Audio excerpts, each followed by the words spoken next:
ఈరోజు హనుమాన్ జయంతి కాబట్టి ఈ రోజైనా నువ్వు ఒక పని చేయాలి. గుడికెళ్ళి దండం పెట్టుకుని మళ్ళీ ఇంటికొచ్చి నిద్రపోవడం కాదు, నీలో ఉన్న హనుమంతుడిని నిద్ర లేపాలి. తనని నమ్మిన రాముడి కోసం సముద్రాన్నే దాటాడు ఆ హనుమంతుడు. నిన్ను నమ్మిన నీ వాళ్ళ కోసం సమస్యల్ని దాటలేవా? నీ సామర్థ్యాన్ని చూపలేవా? సంజీవిని గుర్తించలేకపోయా అని కారణం చెప్పి కర్తవ్యాన్ని వదిలేసి రాకుండా ఆ పర్వతాన్నే ఎత్తి తీసుకొచ్చిన పోటుగాడు హనుమంతుడు. అలాంటి వీరుడికి భక్తుడివైన నువ్వు కారణాలు చెబుతూ సోమరిలా మారుతావా? కష్టాలకి కన్నీళ్లు పెట్టుకుంటావా? లేచి నిలబడు. నీ ఒంట్లో ఉన్న అలసత్వానికి బానిసత్వం చేయకు. అలా చేయడం నువ్వు నమ్మిన దేవుడిని అవమానించడంతో సమానం.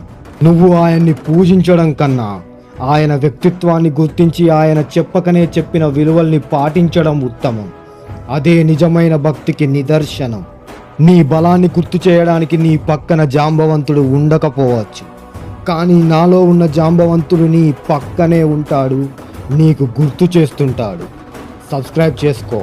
మళ్ళీ కలుద్దాం. హ్యాపీ హనుమాన్ జయంతి.